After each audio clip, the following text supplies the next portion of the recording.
I'm going to show you how to disable automatic media download on Telegram in just a few steps. So if you find this video helpful, don't forget to subscribe and like the video. So all you need to do is go to the settings right here.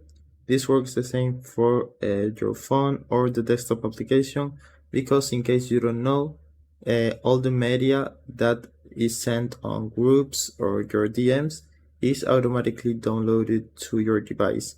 So to disable this option, you need to go to advanced, and then right here you will see automatic media download.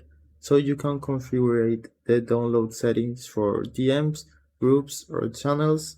So let's say you don't want the media to be automatically downloaded on groups.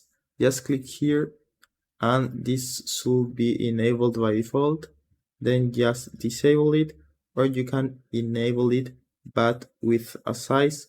So for example, if someone sends a file bigger than 50 megabytes, it won't be downloaded.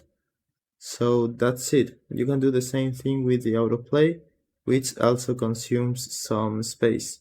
So I hope it was helpful, and thanks for watching.